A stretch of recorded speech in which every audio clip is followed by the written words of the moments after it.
मैं स्टार्ट करूं? अच्छा, अभी पहले मुझे बताओ, तुमने फास्ट ट्रैक मर्जर के बारे में सुना है कि नहीं सुना है? सेक्शन देखने के बाद हाँ सुना है, मतलब ठीक है, कहाँ सुना है? कंपनी लॉ में? मतलब ये पूरा पढ़ा है तुमने कंपनी लॉ? मतलब इट्स ओके, इट्स ओके, तुमने नहीं पढ़ा था अल्टीमेटली, या तो पढ़ा था तो ऊपर ऊपर से पढ़ा था। आई डोंट नो इतना डिटेल में था कि नहीं था, मुझे वो भी नहीं पता है तुम लोग को कितना। बट प्लीज रिक्वेस्ट, ये चैप्टर अपने लिए बहुत इंपॉर्टेंट है, ठीक है? सो ये चैप्टर छोड़ने का सोचना भी मत। कितना आता है अभी बहुत इंपॉर्टेंट में? 5 मार्क का, ठीक है? याद ए 50 में से 5 मार्क का बोला तो 10% बोल रही हूँ, ऐसे मत देख मेरे को, ठीक है? तो बहुत, अरे 5 मार्क इंपॉर्टेंट नहीं है? 149 पर अटके तो होता है कि नहीं होता है बता। तो मैं तुमको बोलती हूँ 5 मार्क भी तुम्हारे लिए इंपॉर्टेंट है। कभी कभी 10 मार्क का आएगा, मतलब 2 क्वेश्चन आएंगे तो 10 मार्क का हो जाएगा, एक क्वेश्चन आएगा तो 5 मार्क, ठीक है? सिर्फ इस पे, जब भी मैं जो बोलती जा रही ना, इस पे कॉन्सेंट्रेट करो। और ये ना हम 2 बार 3 बार रिवाइज कर लेंगे। अगर ये हो गया ना तो मेरा पूरा चैप्टर हो गया, समझ लो, बस। बट यही इतना, ये मेरे को सिर्फ 10-15 मिनट दे दो, ये हो जाएगा। स्टार्ट करें। विथ क्लॉजेज विथ सबसेक्शन हम याद करेंगे। तुमने तो छोड़ दिया था ना, हम अभी विथ क्लॉजेज विथ सबसेक्शन याद करेंगे। अभी समझा? चलो स्टार्ट करें। पहले तो मुझे बताओ, मर्जर का बहुत ये होता है कि नहीं होता है? मर्जर, मर्जर अच्छी बात, मर्जर एक्विजिशन समझता है ना? क्या होता है मर्जर एक्विजिशन? दो कंपनी मिलके एक कंपनी बनता है, नया बन जाता है। और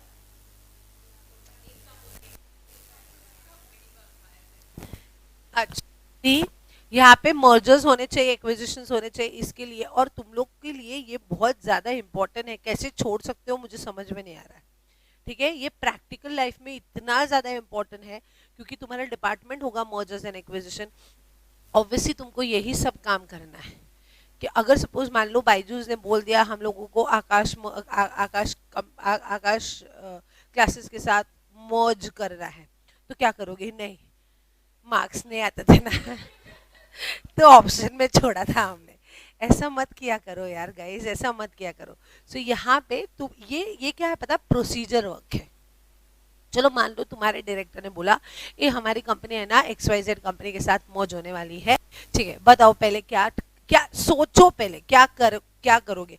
ऑब्वियसली सबसे पहले जब भी मर्ज होता है ना, तो आपको ट्रिब्यूनल और वो सब का नो ट्रिब्यूनल को पूछना पड़ता है और वो सब करना पड़ता है। इतना लंबा प्रोसेस है अंडर सेक्शन 230 टू 232 है। तुम्हारा सेक्शन 230 से लेके 232 तक होगा। अभी समझा? ये कौन सा है सेक्शन? सेक्शन 233। ये फास्ट ट्रैक मर्जर है, जहाँ पे ट्रिब्यूनल इन्वॉल्व नहीं है। यहाँ पे सिर्फ कौन कौन इन्वॉल्व है? एक तुम्हारा आरओसी। आरओसी के पास से परमिशन लेना इतना डिफिकल्ट नहीं होता जितना ट्रिब्यूनल के पास जाता है, तो ठीक है। एक तुम्हारा ऑफिशियल लिक्विडेटर्स होते हैं, उसके पास से। तीसरा तुम्हारा सेंट्रल गवर्नमेंट होता है, ठीक है? मैंने इधर सब जगह सेंट्रल गवर्नमेंट लिखा हुआ है, but central government is very busy. मतलब सेंट्रल गवर्नमेंट ने अपना अथॉरिटी डेलीगेट कर दिया है टू रीजनल डायरेक्टर। सो देखा जाए तो तेरे को एनसीएलटी कोड वोड किधर भी जाने की जरूरत ही नहीं है फास्ट ट्रैक मर्जर्स में। फास्ट ट्रैक मर्जर्स में तुम लोग को सिर्फ 3 पार्टीज इन्वॉल्व होते हैं। कौन 3 पार्टीज इन्वॉल्व होते हैं? एक तो रजिस्ट्रार तुम्हारा, फिर तुम्हारा ऑफिशियल लिक्विडेटर, और तुम्हारा रीजनल डायरेक्टर। अच्छा, लिखने के लिए रीजनल डायरेक्टर जब भी फर्स्ट प्रोविजंस लिखते हो ना, तो आप क्या कर सकते हो? सेंट्रल गवर्नमेंट लिख सकते हो, क्योंकि प्रोविजन में क्या दिया हुआ है? Central government. चाहिए तो नीचे नोट लिख सकते हो, central government has delegated its authority to regional director. वो चाहिए तो वैसा कर सकते हो, क्योंकि यहाँ पे अगर तुम देखोगे ना, हर जगह मैंने सेंट्रल गवर्नमेंट लिखा होगा, मैंने किधर भी रीजनल डायरेक्टर वर्ड यूज नहीं किया, बट पीछे मैंने रीजनल डायरेक्टर्स वर्ड यूज किए हैं। तो लॉजिकली समझाना कि central government and regional director यहाँ पे ये चैप्टर के लिए are considered as one and the same. सिर्फ ये चैप्टर के लिए, हाँ समझा? क्योंकि सेंट्रल गवर्नमेंट की जगह पे सारी अथॉरिटी किसको डेलीगेट कर दी है? रीजनल डायरेक्टर को। बताओ इधर कोई डाउट है तो कोई क्वेश्चन है बोल दो। पक्का समझा? सो अभी जब भी सेंट्रल गवर्नमेंट पढ़ोगे, मतलब प्रैक्टिकली क्या अज्यूम करोगे, रीजनल डायरेक्टर। मुझे बताओ इतना डिफिकल्ट है इन तीनों से, इतना परमिशन और वो, और नाम बोल रहा है फास्ट ट्रैक मर्जर, मतलब नाम बोल रहा है मर्जर्स होंगे बट इतना लंबा चौड़ा प्रोसीजर नहीं होगा, फास्ट फास्ट फास्ट फास्ट होगा। अभी समझा? अच्छा, ये सारी कंपनीज के ऊपर एप्लीकेबल नहीं है, ये सिर्फ स्मॉल कंपनीज के ऊपर एप्लीकेबल है। तो तुमको पहले स्मॉल कंपनी का डेफिनेशन करना पड़ेगा। बोलो,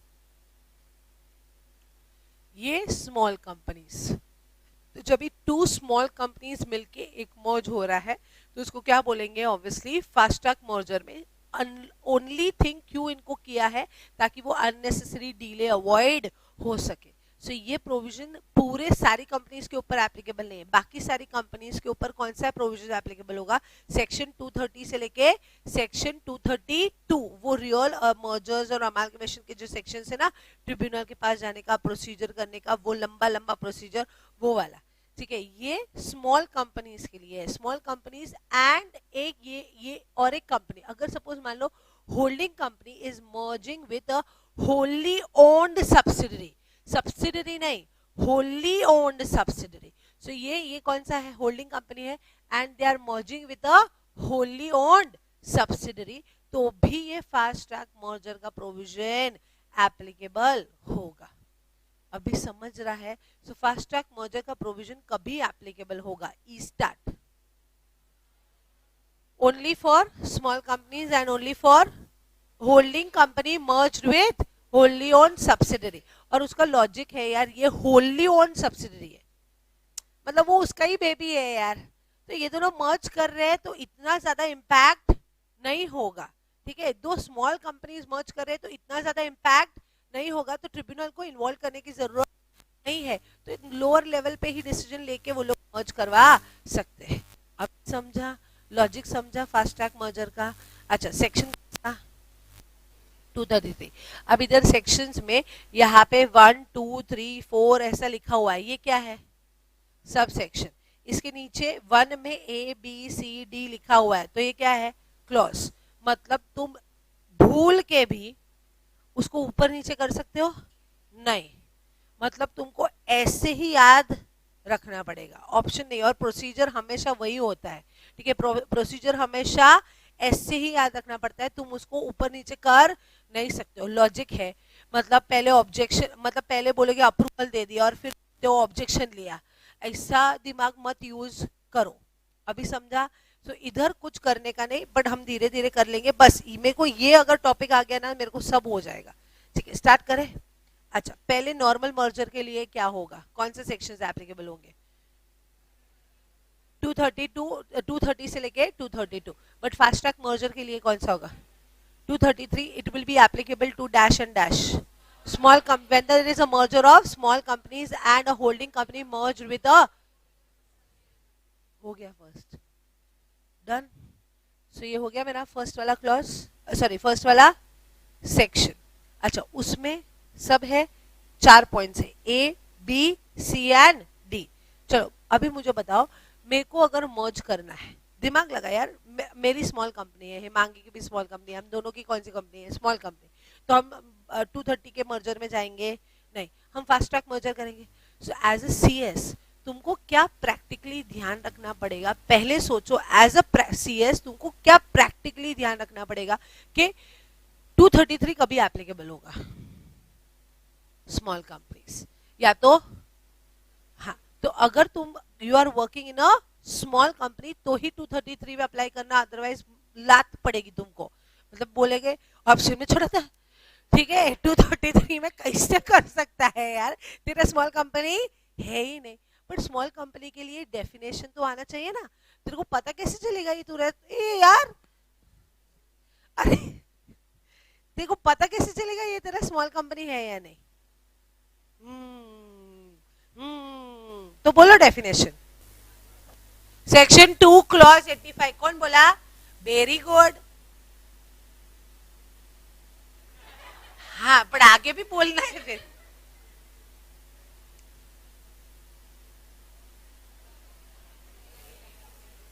हाँ,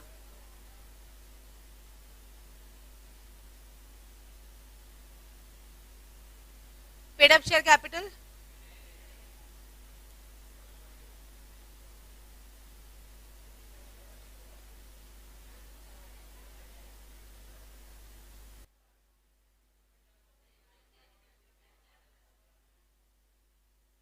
सुनो तुम कंफ्यूज क्यों है मेरे को पता चला। तुम्हारा पहला जो आंसर था ना 50 लाख और 2 करोड़, शायद 50 लाख और 2 करोड़ जी बोला था। हाँ, फर्स्ट हो गया। अच्छा हाँ, हम स्मॉल कंपनी का डेफिनेशन 285 करके, ये 285 बोले, बताओ 2 क्लॉज 85, 2 क्या बोला, सेक्शन 85, सब सेक्शन 85 की क्लॉज 85, क्लॉज। डेफिनेशन में कंपनी लॉ में क्लॉज होते हैं और डेफिनेशंस में क्लॉज ही होते हैं। मतलब तू टू लिखेगी ना बेटा, ठीक है, उसके बाजू वाला जो होगा ना वो क्लॉज होता है, अगर वो डेफिनेशन के सेक्शंस है तो, ठीक है। अगर वो डेफिनेशन के सेक्शंस नहीं है तो हर एक में वो बाजू वाला होगा ना वो सब सेक्शन होगा, आना चाहिए ये, तो रॉन्ग है।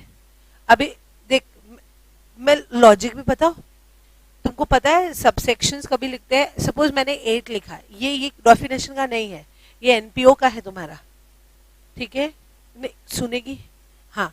सो एक बार बोल लेता तो ठीक है। सो 8 जो होता है ना, अभी 8 है, सो 8 के यहाँ पे, 8 के यहाँ पे ऑब्वियसली ये एनपीओ से रिलेटेड है।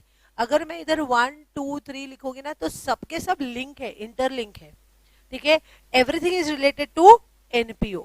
इसके लिए हम सेक्शन का सबसेक्शन, इसके लिए हम सेक्शन का सबसेक्शन बोलते हैं, ठीक है। अभी डेफिनेशन एक दूसरे से लिंक होता है, डेफिनेशन एक दूसरे से लिंक होता है कि एकदम सारे डेफिनेशन अलग अलग होते हैं, तो लिंक नहीं होता ना, तो आप सबसेक्शन कैसे बोल सकते हो, आपको क्या बोलना पड़ेगा, क्लॉज। अभी समझा क्यों हम डेफिनेशन के सेक्शन के ब्रैकेट में हम क्लॉज बोलते हैं, ठीक है। अच्छा वेरी गुड, ठीक है। अच्छा बट हाँ, सेक्शन 2 क्लॉज 85 बोलो, अभी कभी भूलेगी नहीं ना, हाँ अब नहीं भूलेगी, बोलो। अच्छा हाँ, 50 lakh paid up share capital, 50 lakh या तो टर्नओवर 2 करोड़। अच्छा अभी इसमें अमेंडमेंट आया था ना, लास्ट टाइम अमेंडमेंट आया था, पता है, ठीक है। क्या अमेंडमेंट आया था, 2 करोड़ और 20 करोड़ हो गया था। अच्छा अभी वो अमेंडमेंट अभी तक तुम्हारे मॉड्यूल में है नहीं, और ना ही सरप्राइजिंगली सीए के मॉड्यूल में भी नहीं है, क्योंकि मैंने कल ही पढ़ाया और मैं कल ही नया उसका मॉड्यूल चेक किया, तो इवन सीए के मॉड्यूल में स्मॉल कंपनी का डेफिनेशन वही दिया हुआ है, 50 लाख एंड 2 करोड़। सो अभी यहाँ पे वो लोगों ने अभी भी 50 लाख एंड 2 करोड़ है, तुम्हारे मॉड्यूल में भी अभी भी 50 लाख एंड 2 करोड़ है, प्लीज पंचायत मत करो। बट एक्चुअली वो नोटिफिकेशन आ गया था कि 1 अप्रैल से एप्लीकेबल है, बट आई डोंट नो, अभी भी वो लोग बोलते हैं कि नहीं, अभी भी 50 लाख एंड 2 करोड़ का ही वो डेफिनेशन है। मतलब अगर तेरा पेड अप शेयर कैपिटल कितना है बेटा, 50 लाख या 50 लाख से कम, या तो तेरा टर्नओवर कितना है 2 करोड़ या 2 करोड़ से कम, तो तू कौन सी किसकी डेफिनेशन में आ जाएगा, स्मॉल कंपनी की डेफिनेशन में आ जाएगा। अच्छा अभी कोई बोला इधर 10 करोड़ और 100 करोड़, कोई तो बोला, वो क्या है मैं बताती हूँ, ठीक है। सॉरी, लॉ ने प्रिस्क्राइब किया है ऐसा बोल रहा है, लॉ ने प्रिस्क्राइब किया है, करेक्ट, लॉ ने प्रिस्क्राइब किया, मतलब अभी तक, मतलब अगर सेंट्रल गवर्नमेंट चाहे, गवर्नमेंट बाय नोटिफिकेशन, मतलब उसको है ना कुछ पार्लियामेंट में जाने की जरूरत नहीं है। तुमको पता है ना, बिल जब भी पास होता है, कुछ भी अमेंड होता है, तो पहले पार्लियामेंट में जाता है, लोकसभा राज्यसभा, वहां पे फिर डिस्कशन होता है, फिर प्रेसिडेंट का साइन होता है, एसेंट होता है, समझता है ना, वो सब करने की जरूरत नहीं है। सो फिलहाल पेड अप शेयर कैपिटल कितना दिया हुआ है बेटा, लेस देन 50 lakhs, ठीक है, लेस देन 50 lakhs और इक्वल टू 50 lakhs और टर्नओवर। अच्छा और का मतलब क्या होता है, कोई भी एक कंडीशन भी ब्रीच हो गया तो क्या, तो वो स्मॉल कंपनी नहीं रहेगा। मतलब उत्सव का paid up share capital 60 lakh है और टर्नओवर 1 करोड़ है, बताओ वो स्मॉल कंपनी है या नहीं है, नहीं है, क्योंकि पहला वाला कंडीशन ब्रीच हो गया, सॉरी एंड है, सॉरी एंड है, समझा, पहले और था अभी एंड है, ठीक है। और था ना तभी भी हम लोग एंड ही पढ़ते थे उसको, हाँ छोड़ो छोड़ो जाने दो, वो हिस्ट्री जाने दो, बट एंड है, सॉरी माय मिस्टेक, एंड है, ठीक है। बट जब भी और भी था ना तभी भी हम एंड इंटरप्रेट करके पढ़ते थे। मतलब लॉ मेकर ने गलती किया हुआ था, लॉ मेकर कभी कभी गलती करता है, मानते हो कि नहीं मानते हो? सबसे पहला डेफिनेशन में ही गलती किया हुआ है, सेक्शन 1 में ही गलती किया हुआ है कंपनी लॉ के, ठीक है। कंपनी में be found for a lawful purpose, में भी लिखा उसमें, सबसे पहला ही लाइन में गलती किया है, कंपनी में be form for a lawful purpose. में आना चाहिए, शैल आना चाहिए, शैल आना चाहिए। इंटरप्रेट करने के लिए हम क्या करते हैं, शैल। तो ये जब भी ये अमेंड आया ना, एंड आ गया, अभी ऑब्वियसली 2 साल हो गए, एंड आ गया। बट उसके पहले जब भी आया ना, जब भी स्मॉल कंपनी का पहली बार डेफिनेशन, तो उसके साथ में क्या आया था, और। बट हम जब भी पढ़ते थे ना, इंटरप्रेट करते थे ना, उसको एंड करके इंटरप्रेट करते थे, ठीक है। तो अभी फिर लॉ मेकर ने उसकी गलती एक्सेप्ट की और उसने अमेंड कर दिया, एंड कर दिया, इसके लिए मेरे मुंह से गलती से और निकल गया। अभी समझा? डाउट है? पक्का समझा? अच्छा अभी, हाँ ये तो समझा। अच्छा अभी यहाँ पे अगर दो स्मॉल कंपनीज मर्ज हो रहे हैं तो फास्ट ट्रैक एप्लीकेबल होगा। अगर होल्डिंग कंपनी एंड सब्सिडरी मर्ज हो रहा है तो फास्ट ट्रैक एप्लीकेबल होगा। अभी वो 10 करोड़ और 100 करोड़ का याद नहीं रहा ना तो चलेगा। वो क्या है पता है, गवर्नमेंट चाहे तो ये 50 लाख को इंक्रीज कर सकता है, कर सकता है, कर सकता है, कर सकता है, कर सकता है, अप टू 10 करोड़। और उसको कुछ भी करने की जरूरत नहीं है, सिर्फ उसको नोटिफिकेशन देने की जरूरत है, वो नोटिफिकेशन दे देगा, बात खत्म हो जाएगा, ठीक है। और यहाँ पे गवर्नमेंट इसको एक्सटेंड कर सकता है, कर सकता है, कर सकता है, कर सकता है, कर सकता है, और कितना कर सकता है, 100 करोड़। मतलब उसके लिए उसको कोई भी लोकसभा राज्यसभा के एक्शन की, प्रेसिडेंट की एक्शन की जरूरत नहीं है, वो कर सकता है अप टू 100 करोड़। तो ये वाले फिगर्स अगर याद नहीं रहे, ये रूल में लिखे अभी भी 50 लाख एंड 2 करोड़ है, तो जो है अभी रखो, अभी समझ रहा है, क्योंकि अभी तक तुम्हारा मॉड्यूल भी, नया जो मॉड्यूल आया ना उसमें भी अमेंडेड नहीं है, वो देखा मैंने। कोई डाउट है, कोई क्वेश्चन? इवन सीए के मॉड्यूल में अमेंडेड नहीं है, बट यहाँ तक समझा? अच्छा तो स्मॉल कंपनी समझा। चलो मान लो तू स्मॉल कंपनी में है, ठीक है, सामने वाली भी स्मॉल कंपनी होनी चाहिए, हाँ दोनों स्मॉल कंपनी होनी चाहिए, दोनों दोनों स्मॉल कंपनी है, तो डायरेक्टर को क्या सजेस्ट करेगा अंडर सेक्शन 233, क्योंकि दोनों स्मॉल कंपनी, तो उसके लिए तो वो अपना पेड अप शेयर कैपिटल और टर्नओवर देख ले, उसका पेड अप शेयर कैपिटल और टर्नओवर देख ले। यहाँ तक समझा? अच्छा सबसे पहले आपको क्या देना पड़ेगा, नोटिस। नोटिस किसको दोगे, आरओसी एंड ऑफिशियल लिक्विडेटर। अच्छा कशासाठी नोटिस देने का, क्योंकि वो सजेशंस या कोई ऑब्जेक्शंस देंगे। मतलब आपने वो फ्रेम किया होगा ना, ड्राफ्ट किया होगा ना स्कीम, ठीक है, और ड्राफ्ट स्कीम प्लस उसके साथ क्या दोगे आप, नोटिस। नोटिस किसको दोगे, रजिस्ट्रार एंड ऑफिशियल लिक्विडेटर को, ठीक है। And what they will give, why you are giving this notice, obviously so that they can give objections और suggestions. once they give objection and suggestions, obviously आपको क्या करना पड़ेगा, एक बार ऑब्जेक्शन सजेशन आ गया फिर आपको जनरल मीटिंग बुलाना पड़ेगा, ठीक है। जनरल मीटिंग बुला के मेंबर्स का जनरल मीटिंग बुलाना पड़ेगा, ठीक है, मेंबर्स का मीटिंग होना चाहिए। और 90% ऑफ द टोटल शेयर, अगर वो अंडरलाइन करो, मेन उधर उधर ही होना चाहिए, 90% of total number of shares. इधर कंफ्यूज होता है, 90% ऑफ टोटल नंबर, अच्छा तुम छोड़ो छोड़ो, बाद में अंडरलाइन एक साथ ही करवा देती हूँ मैं। 90% of total number of shares, मतलब अगर टोटल नंबर ऑफ शेयर्स देखना है, अगर मेरे पास 1 लाख शेयर्स है तो अगर 90,000, चलो मान लो 90,000 गिन चुन के सिर्फ 4 जन के पास है, उत्सव है, मंथन है, मीत है, पुरु है, 5 जन हो गया, मेघ है, ठीक है। सो 5 जन के पास 90% है, मतलब 90,000 शेयर्स है।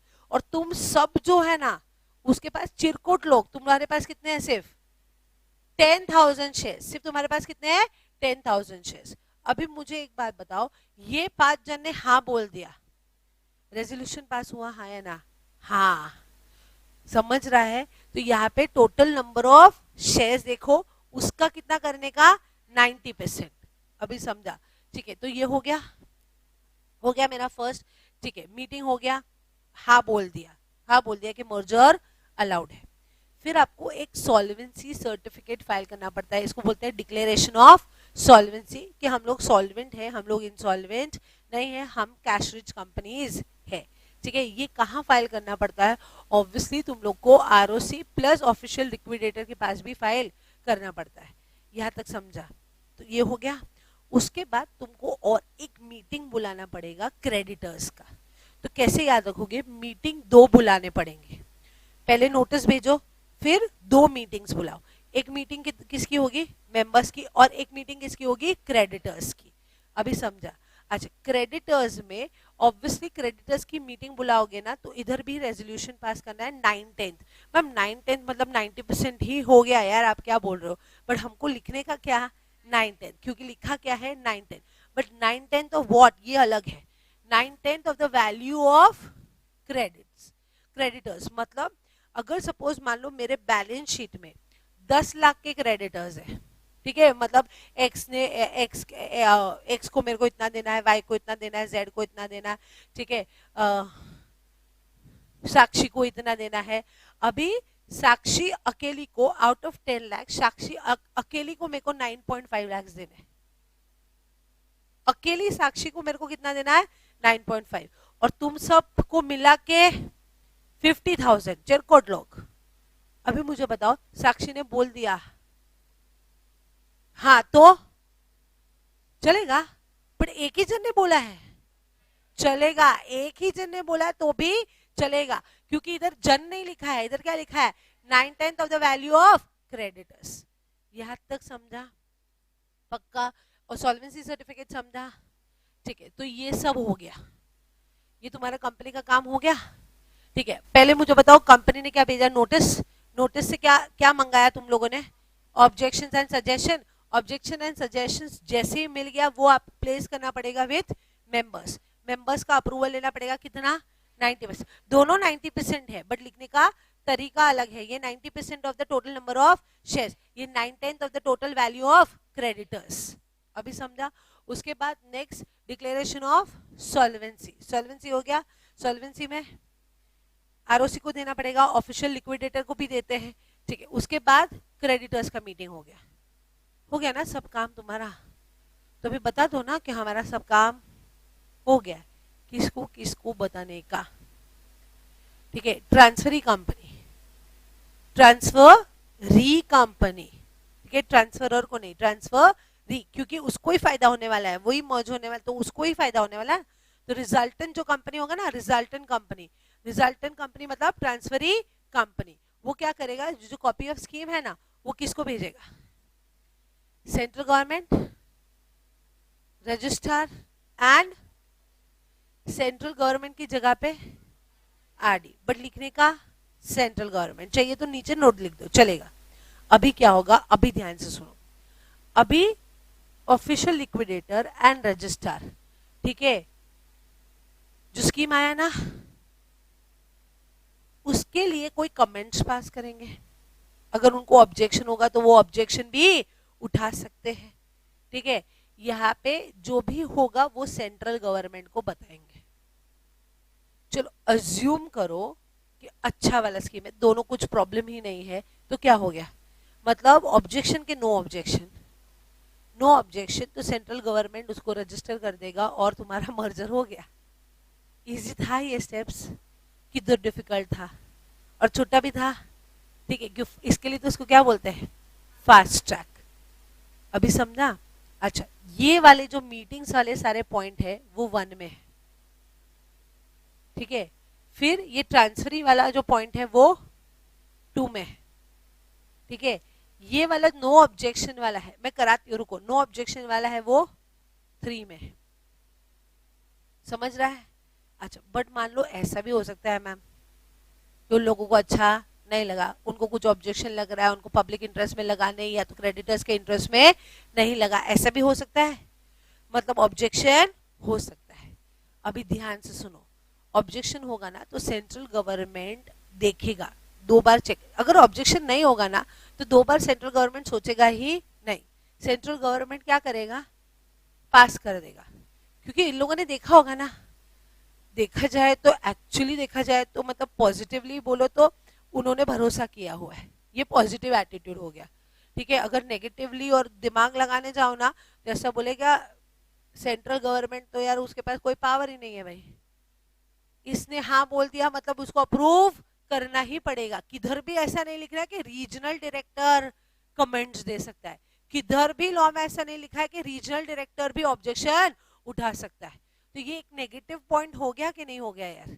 ठीक है, बट अगर पॉजिटिवली देखा जाए तो ये क्या हो गया कि उसको उनके पर भरोसा है, इसके लिए रीजनल डायरेक्टर ने आंख बंद करके उनको हाँ बोल दिया। बट अगर नेगेटिवली देखा जाए तो रीजनल डायरेक्टर के पास कोई पावर नहीं है। अगर ये दोनों ने ऑब्जेक्शन नहीं उठाया समझो, तो रीजनल डायरेक्टर क्या करेगा, अप्रूव, खत्म, कुछ ऑब्जेक्शन उठा ही नहीं सकता वो, तो उसके पास कुछ पावर दिया नहीं है। अच्छा समझा कि नहीं समझा? अच्छा, बट इन दोनों ने ऑब्जेक्शन उठाया तो इसके पास पावर आ जाएगा। अभी वो क्या करेगा सेंट्रल गवर्नमेंट या रीजनल डायरेक्टर, जो बोलना है बोलो, क्या करेगा?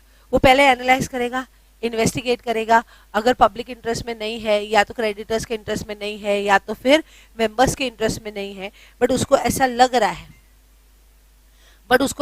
रहा है कि नहीं ये मर्जर हो सकता है, ठीक है, इतना कुछ प्रॉब्लम नहीं होगा, तो वो क्या करेगा, वो ये केस है ना फॉरवर्ड कर देगा to tribunal.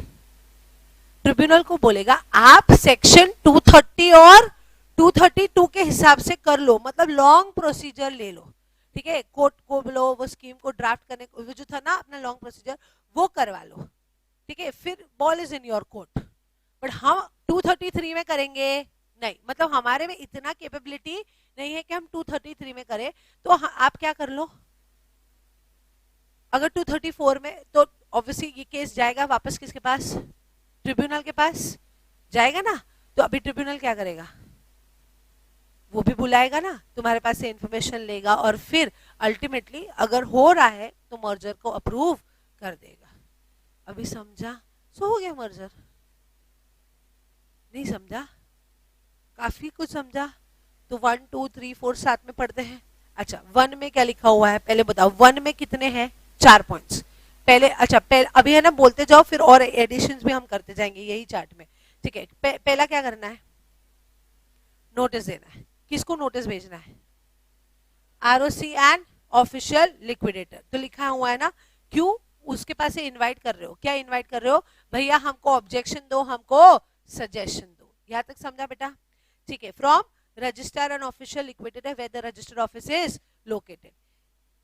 Okay, within how many days, 30 days, मतलब जब भी हम डिसाइड करते हैं उसके विद इन 30 डेज आपको उसको नोटिस भेजना है। चलो ये वाला पार्ट हो गया, ये वाला पार्ट हो गया। You are inviting what, objection and suggestions. Okay next, उसके बाद नेक्स्ट क्या लिखा हुआ है, next the objection and suggestion received are considered by the company in the respective general meeting. सबसे पहला कौन सा मीटिंग बुलाओगे, जनरल मीटिंग। जनरल मीटिंग बुलाओगे और जनरल मीटिंग में आप क्या करोगे, 90%।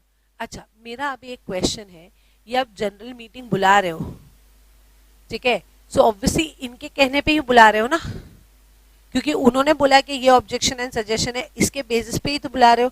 तो अपने आप जनरल मीटिंग बुला नहीं सकते हो, इनका जब तक ऑब्जेक्शन एंड सजेशन नहीं आता है, अल्टीमेटली स्टोरी वही है ना, तब तक आप जनरल मीटिंग बुला नहीं सकते हो। एक बार आ गया उसके बाद आपको जनरल मीटिंग बुलाने का, और जनरल मीटिंग में कितना शेयर होल्डर्स का चाहिए, 90%। अंडरलाइन करो लास्ट 90%। तो ये क्या हुआ, नोटिस भेजना, ये क्लॉज ए हो गया, ठीक है, फिर मीटिंग बुलाना वो क्लॉज बी हो गया। सी कौन सा है, सॉल्वेंसी सर्टिफिकेट, सी हो गया, ठीक है। चलो अभी ये कौन सा पॉइंट हो गया, सी, और डी वाला जो पॉइंट हो गया वो कौन सा हो गया, क्रेडिटर्स का। अच्छा अभी इसके साथ साथ फॉर्म नंबर याद रखें,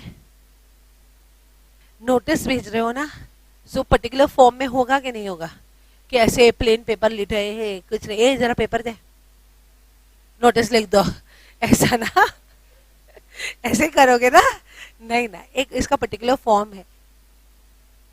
यही करते थे ना तुम लोग, कॉम्प्रोमाइज एंड अरेंजमेंट वाला फॉर्म, ठीक है। 9 से स्टार्ट करो, ठीक है, आगे आगे हम बढ़ते जाएंगे। अच्छा चलो अभी ये कौन सा है, CA 9, ठीक है, फॉर्म नंबर्स ऐसे ही याद रखो। पहले अगर क्लॉजेस याद रखोगे ना, अच्छा बराबर हो जाएगा। पहले बोलो फटाफट, ए भाई मेरे पहले बोल फटाफट, फर्स्ट सेक्शन सबसेक्शन 1 में क्लॉज ए में क्या है? नोटिस आरओसी और ऑफिशियल लिक्विडेटर। फिर बी में मीटिंग बुलाने का, मीटिंग के लिए कोई फॉर्म होगा नहीं, लॉजिक है। हाँ, सी में डिक्लेरेशन, फॉर्म होगा, लॉजिक है, नंबर बोलो। अरे 9 के बाद क्या आता है, क्या सोच के रहे हो? 9 के बाद क्या आता है? 10। अरे वही है, 9 10 11 12 13 ऐसे ही है। ठीक है, तो उतना तो हिंट मिल गया कि उतना ही है, तो फॉर्म नंबर अभी डिफिकल्ट नहीं होगा। ठीक है, और करना पड़ेगा, ऑप्शन ही नहीं है फॉर्म नंबर। ठीक है, 10 हो गया। फिर क्रेडिटर की मीटिंग बुलाओ, इधर कोई फॉर्म होगा नहीं, हाँ बट नोटिस देना पड़ेगा 21 डेज के पहले। तो ए बी सी डी पूरा सबसेक्शन 1 जाला। अच्छा, सबसेक्शन 2, सबसेक्शन 2 क्या बोलता है बोलो? सब हो गया ना मीटिंग, अभी आप किसको बताओगे? 3 जन को। कौन 3 जन? आरओसी, पहले पहले सेंट्रल गवर्नमेंट बोला जरा थोड़ा, अच्छा ठीक है आरओसी बोल, ROC, official liquidator and central government, समझा? तो ये कौन सा हो गया? Clause number 2, sorry section subsection 2 हो गया। अच्छा, अभी पॉजिटिव लो, नेगेटिव क्यों ले रहे हो यार? मतलब उसने कोई ऑब्जेक्शंस नहीं उठाए, नहीं उठाए तो अप्रूव हो गया, वो अप्रूव हो गया थर्ड में, 3 स्टेप में अप्रूव। अभी समझा? अच्छा, अभी यहाँ पे क्या दिया हुआ है? हाँ अप्रूव हो गया, बट अगर मान लो ऑब्जेक्शन लिया लिया तो ट्रिब्यूनल, वो 4 में है, देखो 4 क्या लिखा है? इफ रजिस्टर और official liquidator has an objection और suggestion, he may communicate the same in writing to central government within 30 days। मतलब 30 डेज में यहाँ पे वो बता देगा। एक मिनट, यहाँ पे ये कौन सा है? ये 3 वाला है ना। फिर अगर ऑब्जेक्शन लिया तो ऑब्जेक्शन लिया तो क्या होगा? किसको इन्फॉर्म करेगा? सेंट्रल गवर्नमेंट को। With in how many days? 30 days हुआ, 30 डेज में ऑब्जेक्शन लिया है तो, ठीक है, और ये ऑब्जेक्शन लिया हुआ है तो ये कौन से इसमें आएगा? 4। अभी समझा? फिर अभी इसका काम हो गया, किसका काम हो गया? ये दोनों का काम हो गया। फिर अभी किसका काम चालू हो गया? Central government. अभी सेंट्रल गवर्नमेंट ये किसको रिफर करेगा? ट्रिब्यूनल को, विद इन 60 डेज। ये 30 है ना, तो डबल करो, कितना हो गया बेटा? 60 डेज। यहां तक समझा? सो देखो क्या लिखा है, 5th point, if the central government after receiving the objection and suggestion or the reason if any of the opinion of such scheme is not in a public interest, मतलब वो public interest में नहीं है, या तो in the interest of creditors, creditors में भी नहीं है, it may file an application before tribunal। मतलब सेंट्रल गवर्नमेंट क्या करेगा? एप्लीकेशन फाइल करेगा, किसको बेटा? With in how many days बेटा? 60 days of the receipt of the scheme. ठीक है, अंडर सबसेक्शन 2, मतलब स्कीम आया ना, इधर इधर इधर कॉपी फाइल हुआ होगा ना, किधर कॉपी फाइल होता? 3 जन पे ना, तो जिस दिन कॉपी फाइल हुआ उस दिन से कितना दिन गिनने का? 60 डेज। ठीक है, इधर से इधर आया, फिर इधर से इधर गया, तो ये सब टाइम पीरियड नहीं कंसिडर करने का। मतलब यहाँ पे देखो, यहाँ पे कॉपी फाइल हुआ होगा, ठीक है, फिर आरओसी ने इधर ऑब्जेक्शन लिया होगा, ये डेट पे ऑब्जेक्शन हुआ होगा, दिखाई दे रहा है ना, ये डेट पे ऑब्जेक्शन हुआ होगा, ठीक है, यहाँ पे ऑब्जेक्शन हो गया, फिर ऑब्जेक्शन होकर किसके पास गया होगा? ट्रिब्यूनल के पास गया होगा। अच्छा, फिर ट्रिब्यूनल क्या करेगा? अरे सीजी के पास जाएगा, सॉरी सीजी के पास जाएगा, फिर सीजी किसको इन्फॉर्म करेगा? ट्रिब्यूनल को इन्फॉर्म करेगा। ट्रिब्यूनल को इन्फॉर्म करेगा with in how many days? 60 days. But 60 days यहां से नहीं, 60 डेज यहाँ पे कॉपी से। अभी समझ रहा है? तो एक्चुअली देखा जाए तो 30 हुआ। क्यों 30 हुआ? क्योंकि यहाँ पे 30 गया, सो 30 प्लस 30। अभी बताओ, बट 30 प्लस 30 लिखने का नहीं, 30 एंड 60 लिखने का। कोई डाउट, कोई क्वेश्चन बोलो? तो ये कौन सा पॉइंट हो गया मेरा? 5th। कोई डाउट, कोई क्वेश्चन बोलो? डन। मेरे सारे सबसेक्शन 5 तक हो गए। अभी 6 क्या बोलता है? बोला ट्रिब्यूनल को कॉपी मिल गया, अभी सेंट्रल गवर्नमेंट का काम, ये सबका काम खत्म ना, अभी किसका काम स्टार्ट होगा? ट्रिब्यूनल.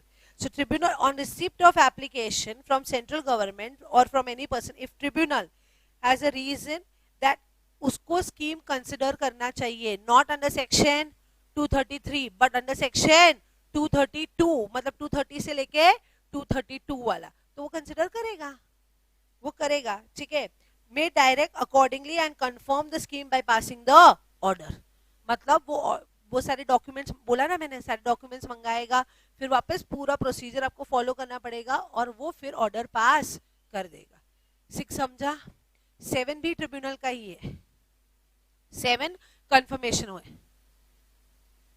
7 भी तू भी आई एग्जाम देने, गुड गर्ल. ठीक है. A copy of the order under section subsection 6, मतलब ऑर्डर पास हो गया अंडर विच सबसेक्शन 6.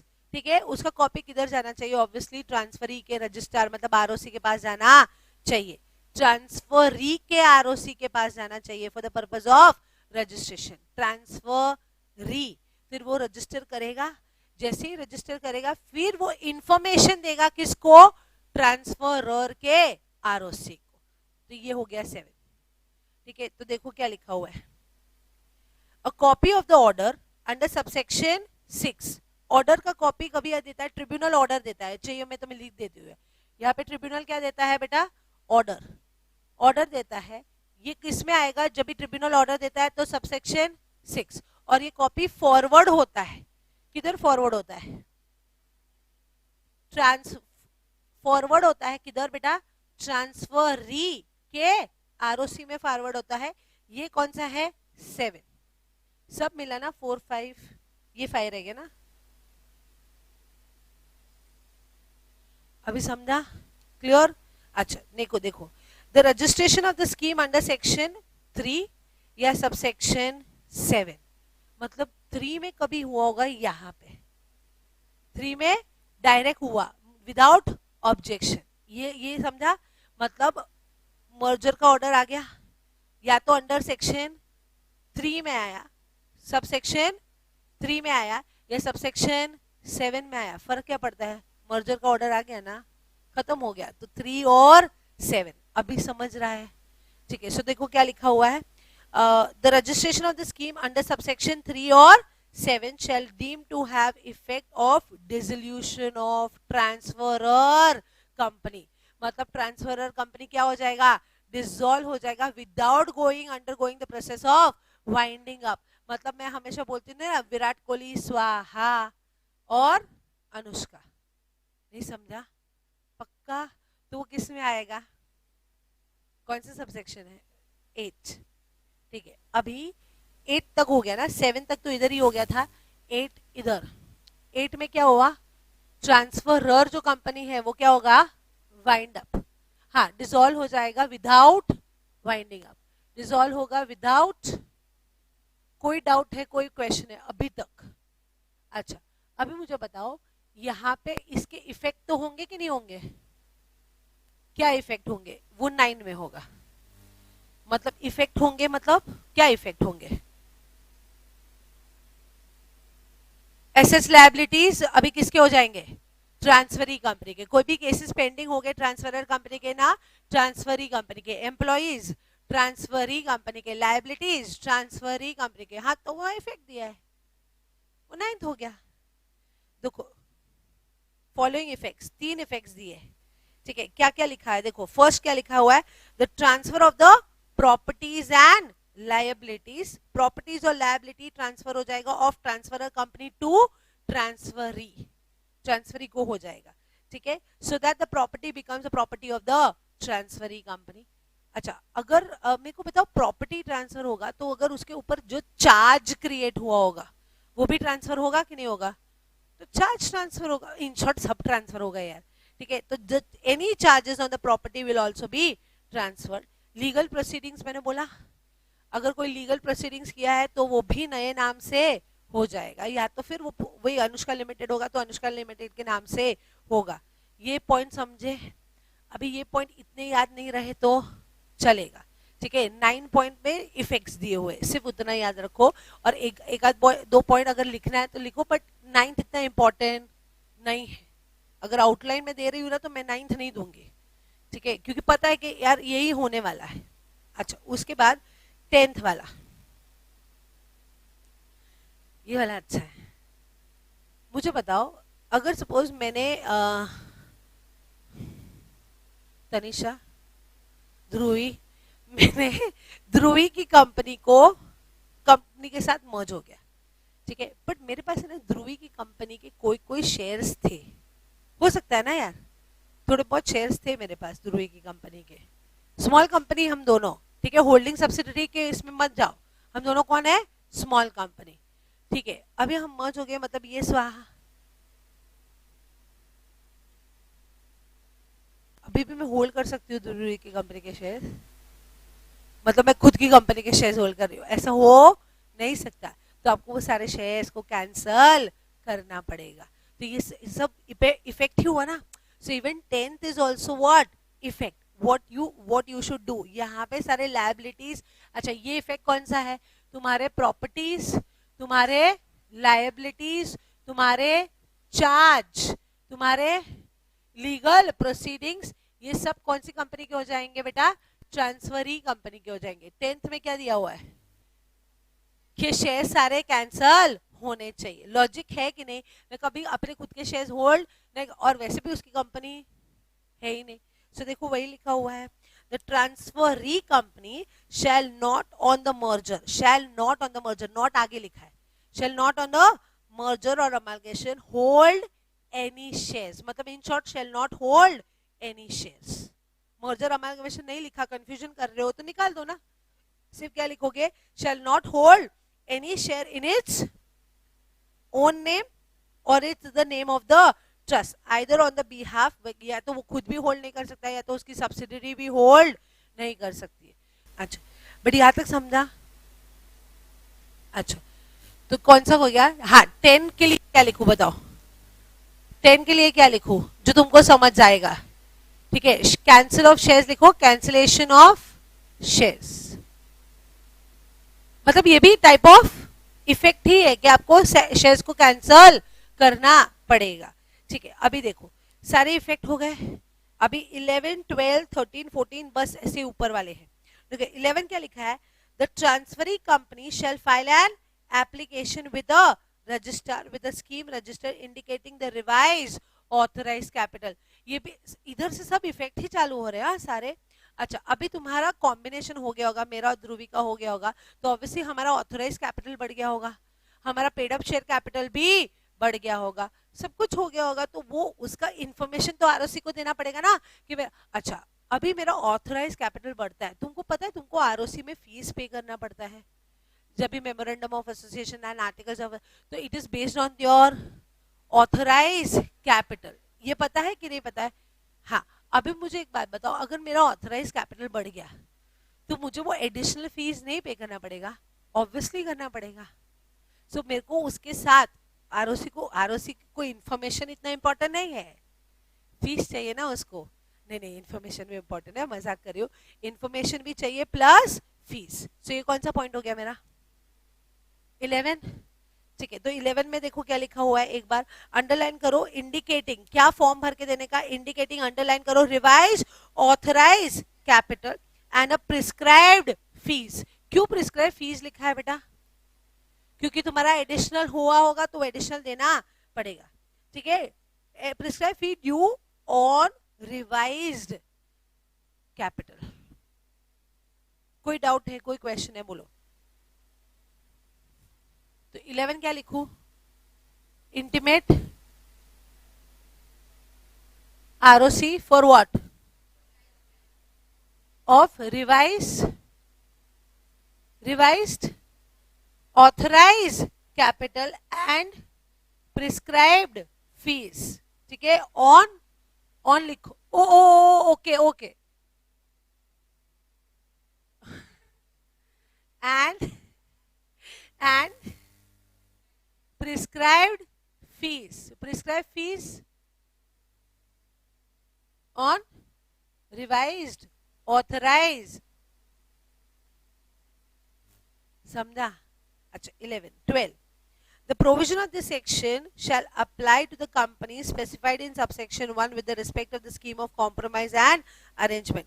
मतलब बाकी के सारे प्रोविजंस, मीटिंग बुलाने का, ये कराने का, मीटिंग के लिए नोटिस भेजने का, तो वो सेक्शन 230 से लेके 232 के जो भी मीटिंग बुलाने के नोटिस कैसे भेजने के, नोटिस के कंटेंट क्या होने चाहिए, वो सब वही सेक्शन 230 से लेके 232 में जो दिए हुए वो सारे सेक्शंस वो इधर सेम एप्लीकेबल हो जाएंगे.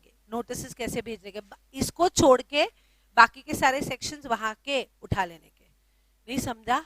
कौन से सेक्शन, नोटिस कैसे भेजने का, मीटिंग कैसे बुलाने का, ठीक है, नोटिस में कंटेंट क्या होना चाहिए, एक्सप्लेनेटरी स्टेटमेंट क्या होना चाहिए, वो सब उधर भेज, वो सबका वहां का प्रोविजन इधर एप्लीकेबल होगा. Not important, not important, seriously not important. कहाँ इम्पोर्टेंट है यार? सेम प्रोविजन एप्लीकेबल होगा तो हमको पता है. ठीक है. Central government may provide the mergers and amalgamations of the company in such a manner as may be prescribed. Again, not important. फालतू points. And last, मतलब जब भी मैं आउटलाइन लिखूंगी ना तो ये इतना इंपॉर्टेंट आउटलाइन समझता है ना तुमको. ठीक है. तो आउटलाइन ऑब्वियसली जब भी डायरेक्टर्स को आप नरेट करोगे तो आपको क्या आउटलाइन ही बोलना पड़ेगा. आप वर्ड टू वर्ड थोड़ी बोलोगे. पागल है क्या? सेंट्रल गवर्नमेंट में प्रिस्क्राइब्ड वो बोलेगा तू पागल हो गया है. ठीक है. तो ऐसा सब बोलने का नहीं. ठीक है. उसके बाद last, the company covered under this section में use the provision of 232 for the approval of the scheme और मर्जर. ये भी नॉट इम्पोर्टेंट. मेन कितने सेक्शंस है मेरे? 11. एक बार बोलो फटाफट. क्या टाइम बोल, टाइम बोलो, टाइम. चलो. अच्छा पहले मुझे बताओ गाइस, इधर कौन सा फॉर्म, नोटिस में कौन सा फॉर्म, जल्दी बोलो. CA9. फिर इंसॉल्वेंसी में डिक्लेरेशन ऑफ इंसॉल्वेंसी कौन सा? 10. फिर कौन सा बाकी रह गया है? Filing a copy of the scheme with results of the meeting with ROC. ROC में आप जाते हो ना, क्रेडिटर्स और वो सब, ये करेंगे ना. इधर इधर भी फॉर्म भरना पड़ेगा ना. देखो ना कहाँ का वो फॉर्म भरना पड़ेगा. जल्दी बोलते जाओ मेरे को, कहाँ फॉर्म भरना पड़ेगा. पहले में फॉर्म भरना पड़ेगा. कौन सा फॉर्म होगा? 9. डिक्लेरेशन ऑफ सॉल्वेंसी में 10. ठीक है. फिर इधर फॉर्म है, इधर फॉर्म होगा, ऑब्वियसली होगा. ट्रांसफरी कॉपी दे रहा है ना स्कीम का. इधर CG को, ROC को एंड OL को. कौन सा 10 होगा, कौन सा फॉर्म होगा? 11. अभी सिर्फ एक सुनो. हाँ, CG को 11, OL को भी 11, ROC को भी 11, बट 11 के साथ एक और फॉर्म होगा GNL1. नहीं याद है? समझा? ये CA11 होगा, ये CA11 होगा, ये भी CA11 होगा, बट ROC में और एक फॉर्म जाएगा GNL1.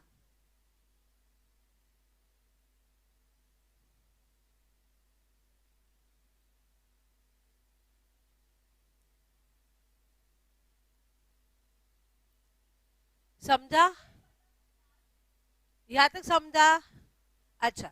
अभी ऑब्जेक्शन किया, अरे सॉरी माय मिस्टेक, ऑब्जेक्शन नहीं किया तो ऑब्वियसली तेरे को कान में आके बताएंगे नो ऑब्जेक्शन. ऐसे कान में बोलेंगे नहीं तो फॉर्म देंगे. कौन सा फॉर्म होगा बोलो? 12. जोर से बोलो ना, छोड़ना, वो लोग सेटल हो जाएंगे. तुम बोलो ना CA12. अगर ऑब्जेक्शन नहीं हुआ तो CA12. अगर ऑब्जेक्शन हुआ तो CA13. करेक्ट. समझा? Doubt, question? तुमको पता है मेरा कौन सा पेज भी हो गया?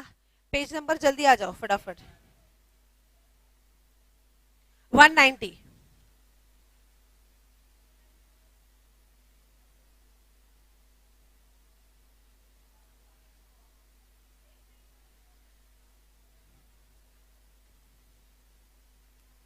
सेंट्रल गवर्नमेंट को तो ऐसे ही ऑब्जेक्शन देते हैं. इधर सॉरी माय मिस्टेक.